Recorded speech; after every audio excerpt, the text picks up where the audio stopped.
Right, so I wanted to talk about the RISC-V as the security processor, main security processor that we use in NVIDIA. Most of the work is actually done in Joe Xi's group, but he's in Shanghai, so he's asleep right now. So that's the one time zone that we're missing, I guess. Yeah, so I'll present some of the questions. I may have to refer to Joe if there's very detailed questions.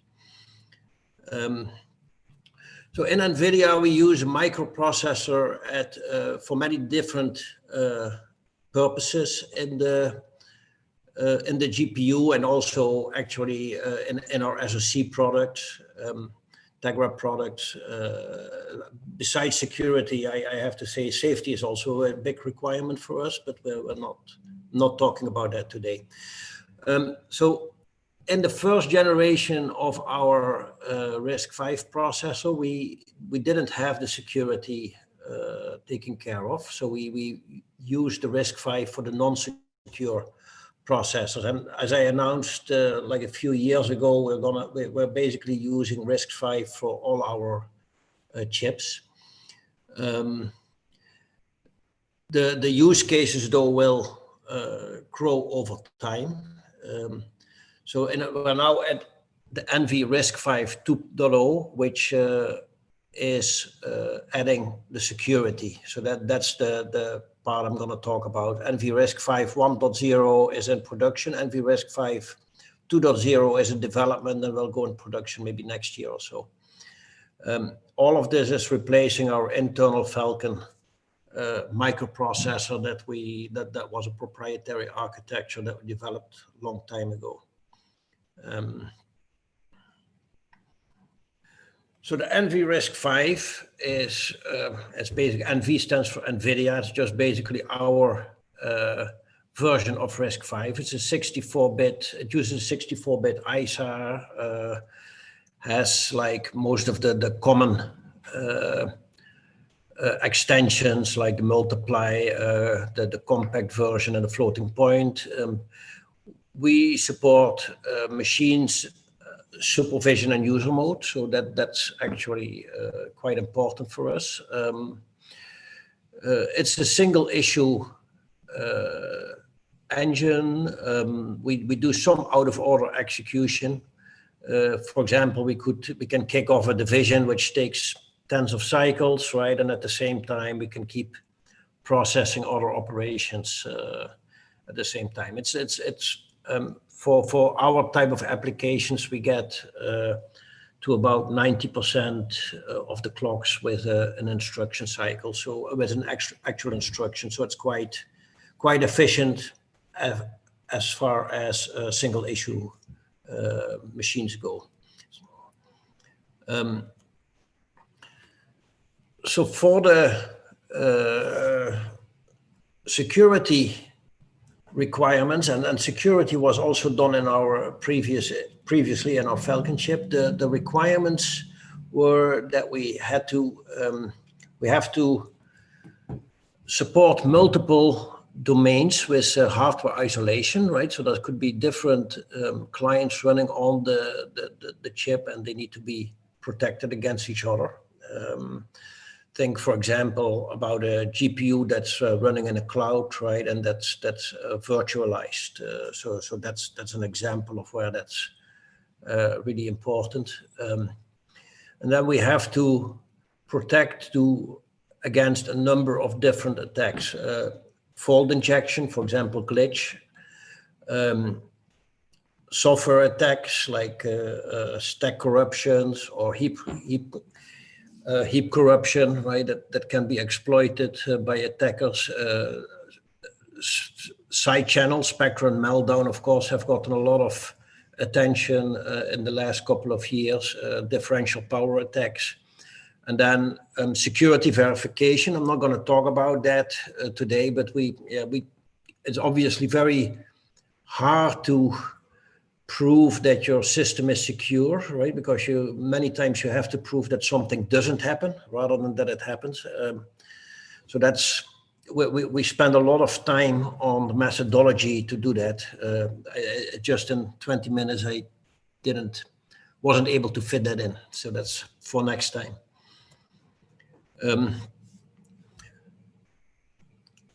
This is an overview of how our secure processor looks. So you can see here that we have different domains. For example, a root partition could have access to most of the resources, right? The machine mode kernel basically determines what resources can be used by different partitions. And resources could be what keys can they use, what operations are they able to do, what kind of debug facilities are available. And then there could be other processes that are have much less resources available, right? A root partition typically gets many of the resources. Something like a much more complicated software stack, like that runs an operating system and has multiple user processes, would get very little resources. That's typical, right? It's not in the hardware architecture, but that's kind of typical use cases. For isolation, right, we have to have extra physical memory protection. We have I/O memory protection. We also support dice. I'm not going to talk about it any further, but this allows you to get a individual keys per chip, right? So that if one chip gets broken or one firmware gets broken, it doesn't really affect other chips or other firmware, and you have the opportunity to change things without the security breach going to a lot of different clients or different instances. On the first thing that we did against software attacks is on the physical memory protection side.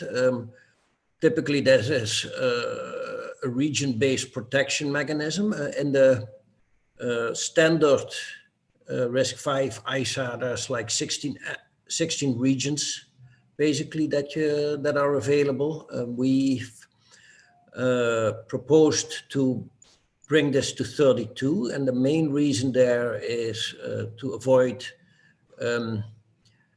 the machine mode to access or execute user or supervisor mode instructions or data.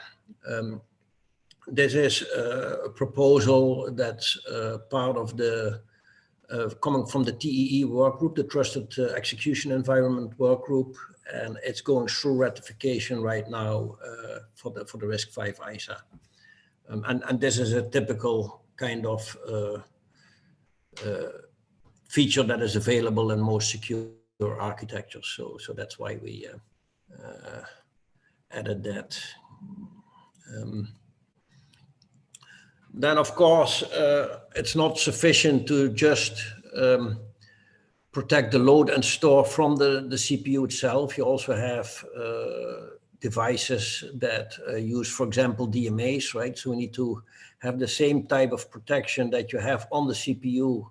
We also have to have on those devices. So we're using I/O physical memory protection for that reason. So this is another thing we added. On the debug side, debug is obviously a very big subject.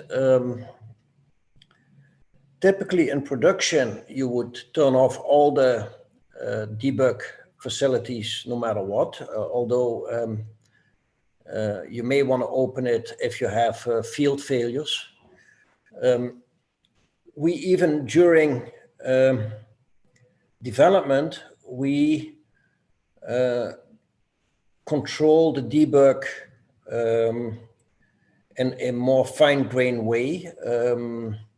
For example, the boot ROM would typically look at the manifest of the firmware it's running, and that manifest would determine what kind of debug features are available.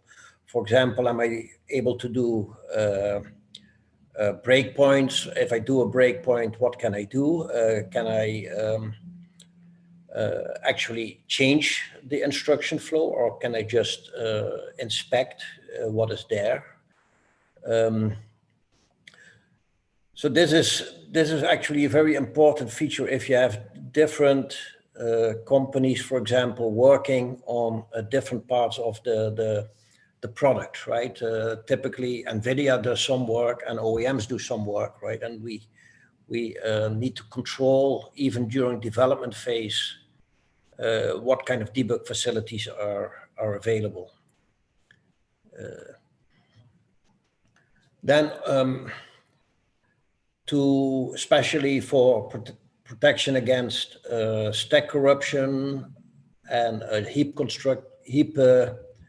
corruption attacks, we are using TBI, so ignoring top bits, so that we can tag pointers. This again is something that it's again a known technique, right? It's not something that we invented, but we're trying to bring this into the RISC-V ISA. This is currently proposed by the Trusted Execution Environment team together with the Java extension team. Okay. On the Spectre and Meltdown attacks, a lot of this is about speculation and branch prediction. So we have a number of hardware measures. So never speculate beyond the L1 miss. We partition the hardware resources like the branch target and the branch history tables between, for example, supervisor mode and user mode. One of the known attacks is user mode trying to manipulate those tables and then look at timing difference, for example, in the supervisor mode. So that's why we have separate tables for users and supervisors.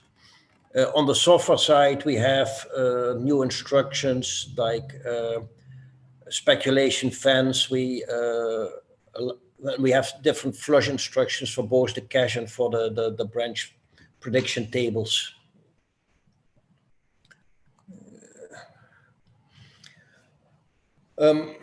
Glitch attacks. Again, this works very well as well for safety.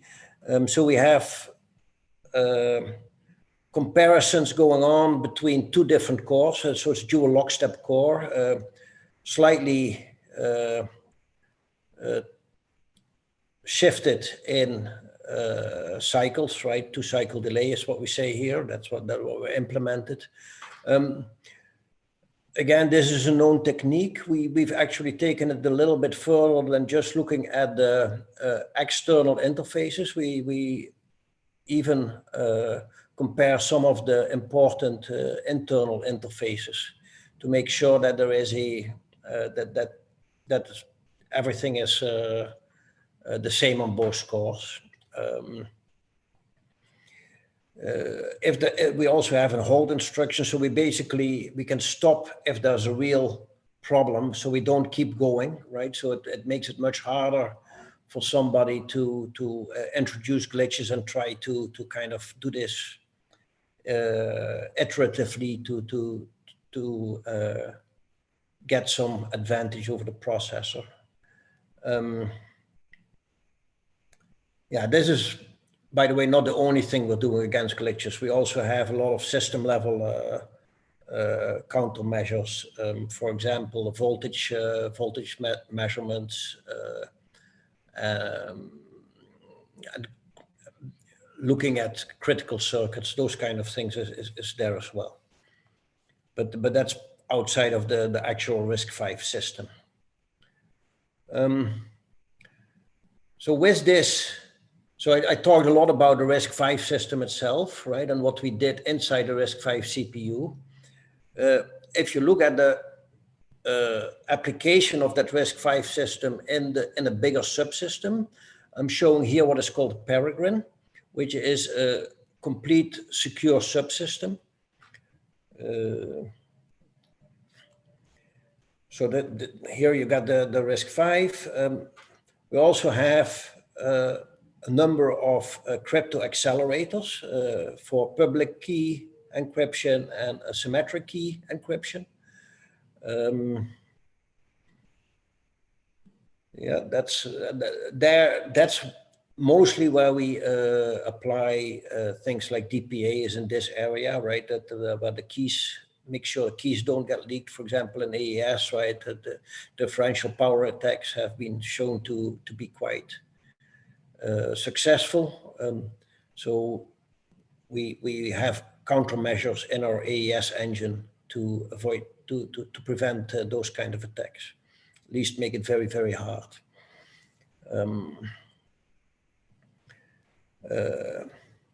We have a true number, random number generator, which obviously is very important in cryptography. And then we have a number of scratchpad memories that can be used only by the secure engine. Overall, the interfaces to this subsystem are controlled very carefully.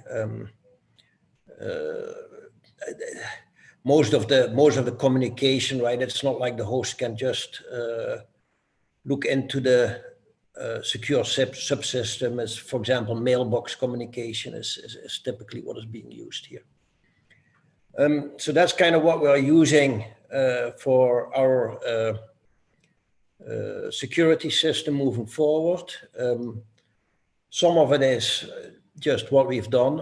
A number of other things are going through the RISC-V specification, mostly coming from the TEE group, which is of which Joe is the chair. So, okay, that's it from my side.